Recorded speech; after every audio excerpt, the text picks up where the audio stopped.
One unit لگتا ہے. جتنی anti one unit movement Sindh میں ہے وہ پوری کی پوری سیکولر لبرل پروگریسو ہے. کون لوگ ہیں؟ جی ایم سید ہے, شیخ ایاز ہے, صوبو گیان چندانی ہے, ابراہیم جویو ہے, سراج الحق میمن ہے, تاجل بیوس ہے, استاد بخاری ہے, رشید, میں کتنے نام لوں, شام ختم ہو جائے گی اگر میں صرف نام گننا شروع کروں. لیکن چونکہ انہوں نے سندھی میں لکھا, حکومت کو سوٹ نہیں کرتا کہ وہ کنٹینٹ کوئی پنجابی پشتو والا پڑھ لے. They will never let it happen. یہ سارے لوگ تھے جنہوں نے اس زمانے میں ملائیت اور فنڈامنٹلزم کو ریزسٹ کیا ہے. پوری کی پوری جی ایم سید کی موومنٹ, رسول بخش پلیجو کی موومنٹ, یہ سارے کے سارے پروگریسو سیکولر لوگ تھے. تو یہاں سے نرچر ہوئی ہے سندھ کی نیشنلسٹ رائٹس کی موومنٹ. وہ ساری پروگریسو لبرل ہے, وہ چاہے سندھ کے لیفٹ کے مارکسسٹ ہوں, چاہے سندھ کے پروگریسو نیشنلسٹ ہوں, ٹو دا ایکسٹینٹ کہ مولانا عزیز اللہ بویو جیسے سندھ ساگر پارٹی بنانے والے, عبید اللہ سندھی کے فالوورز جو سندھی مولوی بھی ہے, مولانا صادق کھڈے والا بھی, کتنے ان کے نام لوں, وہ سارے پروگریسو تھے. حافظ نظامانی آج بھی شاعر ہے, بدین میں بیٹھا ہوا ہے, جو کہتا ہے کہ کوئی رحمان کی جانب, کوئی بھگوان کی جانب, میرا سجدہ اسی کو ہے جو ہے انسان کی جانب. مولوی ہے, حافظ ہے, ابھی بیٹھا ہے بدین میں. یہ وہ لوگ ہیں جو سندھ کے آئیکن سے. یہ ہے وہ سندھ کا لٹریچر, یہ ہے سندھ کی موومنٹ. یہ کہاں سے پیدا ہوتے ہیں؟ یہ فیکٹری کہاں لگی ہوئی ہے؟ یہ سندھ میں نہیں ہے, سندھ سے کم از کم 1500 کلومیٹر دور ہے یہ فیکٹری, جہاں سے یہ پیدا ہوتے ہیں, جہاں سے ان کے بیج وہاں پہ جاتا ہے. اب وہاں پہ انہوں نے اپنے پلانٹ کیے انڈیجنائز, میں نہیں کہتا کہ اب وہاں پہ, لیکن یہ سندھ میں ہوم گرون فنامنا نہیں تھا, 8-10 سال پہلے بھی نہیں تھا. لوگ نمازیں پڑھتے تھے, روزے رکھتے تھے, یہ نہیں وہ پریکٹسنگ مسلم نہیں تھے, وہ دیوالیاں ساتھ مناتے تھے, وہ عیدیں ساتھ مناتے تھے. مٹی کی مسجد شریف کا, جامع مسجد کا پلاٹ ہندو فیملی کا ڈونیٹ کیا ہوا ہے. میں آپ کو دکھاؤں, سندھ میں درجنوں مسجدیں جو رمضان سے پہلے ان کا جو رنگ روغن ہوتا ہے ہندو کروا کے دیتے ہیں, عیدگاہوں کے وہ کروا کے دیتے ہیں, قبرستانوں کی چودیواریاں بنواتے ہیں. اسی طرح مسلم وائس ورثہ کرتے ہیں. انہوں نے کہا, بتایا جیسے تھرپارکر میں آؤٹ آف ریسپیکٹ کوئی گائے ذبح نہیں کرتا تھا, ابھی بھی نہیں کرتا. ہاں کچھ پلانٹڈ لوگوں کی مدد سے کرائی گئی ہیں, یہ بھی ہمیں پتہ ہے. تو یہ سرہندی, یہ میاں مٹھو, یہ کہاں کے پیٹرنائزڈ ہیں؟ کیا سندھیوں کو نہیں پتا؟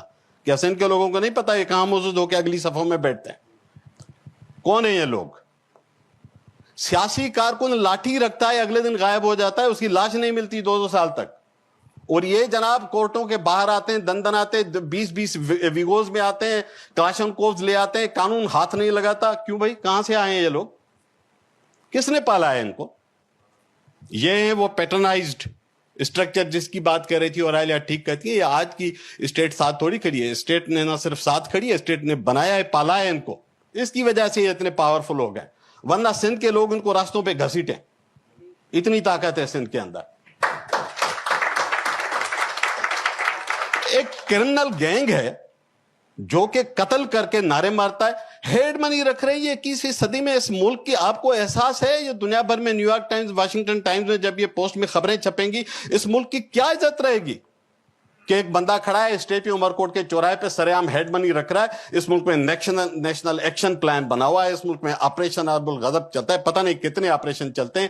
سیاسی کارکن ہل نہیں سکتا, آپ پریس کلب پہ بجلی کے بلوں کے خلاف مظاہرہ نہیں کر سکتے. اس ملک میں دہشت گردی کا ایکٹ لگ جاتا ہے, وہ جناب 50 لاکھ کی ہیڈ منی رکھ رہا ہے, وہ محفوظ ہے, اس کو کوئی نہیں کہتا. کیوں؟ کہاں سے ہیں یہ لوگ؟ یہ وہ لوگ ہیں جو پیٹرنائزڈ ہیں.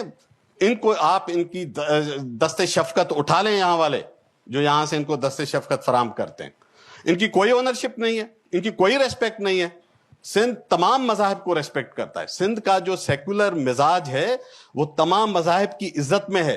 جسے شاہ لطیف نے کہا تھا, عالم سب آباد کریں, سارے جہان آباد ہوں. یہ وہ میسج تھا جو ریئل ٹرمز میں سیکولر اور ریئل ٹرمز میں پروگریسو سندھ کا ہے. میں کچھ چیزیں کوئکلی کہوں گا, ٹائم کم ہے. یہ ڈارک ایجز کے یورپ کا زمانہ نہیں ہے کہ چرچ بیٹھ کے زندہ جلائے لوگوں کو, برونو کو زندہ جلا دے, ہائپیشیا کو زندہ جلا دے, انٹیلیجنس بیچتی پھرے کہ معافی نامہ میرے معرفت لو, اتنے پیسے دو. یہ جو چرچ کرتی تھی, انہوں نے یہ چرچ والا یورپین ڈارک ایجز والا سسٹم یہاں نافذ کیا ہوا. اور یہ پیٹرنائز ہے جیسے اس زمانے کی رومن امپائر پیٹرنائز کرتی تھی, لوگ نہیں پیٹرنائز کرتے تھے. سندھ کے اندر ایک رینیزنس ہے. شکر کریں, قدر کریں سندھ کی. ان کی آپ قدر کرتے ہیں جو ان درندوں کو, قاتلوں کو جا کے ہار پہناتے ہیں. یہ سی ایس ایس آفیسر کہتے ہیں لعنت ہے ایسی تعلیم اور ان کی ڈگریوں پہ. یہ ہار پہنتے ہیں, یہ CSS کرتے ہیں, یہ ملک میں حکمرانی کرتے ہیں, یہ 10 کورسز رٹے بازی کر کے آتے ہیں اور سب سے معزز بن کے سیٹوں پہ بیٹھتے ہیں. ان کی انسانیت کے بجائے اندر حیوانیت بھری ہوئی. یہ علم سیکھا ہے انہوں نے. یہ سوسائٹی چلائیں گے, یہ چلائیں گے پاکستان چلانا ہے سندھو نواز اور عالیہ سے چلوائیں, روماسا چانڈیو سے چلوائیں. یہ ہیں پاکستان کے آئیکن, یہ ہیں آپ کا تعارف. آپ ان درندوں کو اس ملک کا تعارف مت بنائیں. اس ملک کی تباہی پہلے ہی آپ نے بہت کر دی ہے. میں صرف ایک چیز, 2 چیزیں اور کہہ کے بات ختم کروں گا. سندھ کی حکومت غافل ہے. ان کا خیال ہے کہ یہ اس طرح سے یہاں ترمیموں میں لگے رہیں گے اور وہاں سندھ درندوں کے حوالے کریں گے, سندھ فنڈامنٹلسٹ گروپوں کے حوالے کریں گے. بلال بھٹو صاحب ڈرے اس دن سے جس دن کسی نے کھڑے ہو کے آپ کو بی بی کے قبر پہ جانے سے روک دیا. ڈرے اس دن سے. ہم نے دیکھا ہے رحمان بابا کی قبر پہ بم پھاڑے گئے. ہم نے دیکھا ہے کہ خان غفار خان کی قبر پہ کوئی جا نہیں سکتا. یہ سارے لوگ پاکستان کا اثاثہ تھے جنہیں آپ نے غدار ٹھہرایا. یہ ہیں جو آج کے پاکستان, بہتر پاکستان کی تعمیر کی بات کرتے تھے. تو آج جہاں سندھ کھڑا ہے اس کی قدر کریں. ان دہشت گردوں کی, ان کرمنلز کی پیٹرنائزیشن نہ کریں اور ڈرے مت. یہ اتنے طاقتور نہیں ہیں, یہ کھوکھلے لوگ ہیں, ان میں کوئی ہمت ہی نہیں ہے.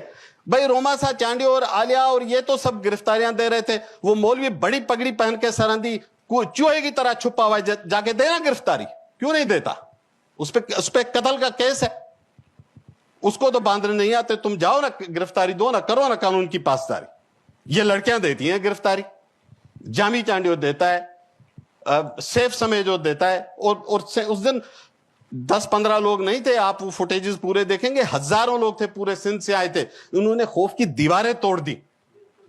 تمام تر ان کے احمقانہ جو حکمرانوں کی پالیسی ہیں ان کی دھجیاں اڑا دی. تو بلال صاحب, مراد علی شاہ صاحب ڈریں اس دن سے. اگر آپ آج ان کا راستہ نہیں روکتے, لوگ تو روک رہے ہیں, لوگ تو کھڑے ہیں. اور انہوں نے ٹھیک کہا کہ ہمیں تو موت کی پرواہ نہیں, موت تو آج نہیں آئے گی تو کل آئے گی, ایسے نہیں آئی تو ویسے آئے گی. میں صرف آخری بات کہوں گا. مارٹن لوتھر کنگ نے جب 95 پوائنٹس کا نکات کا جواب بھیجا تھا چرچ کو, اور رومن ایمپائر کی کورٹ میں کھڑے ہو کے اس نے جو بیان دیا تھا, اس میں اس نے ایک آخر میں جملہ کہا تھا, ہیئر آئی اسٹینڈ. اور میں کہتا ہوں, ہیئر سندھ اسٹینڈز ٹوڈے.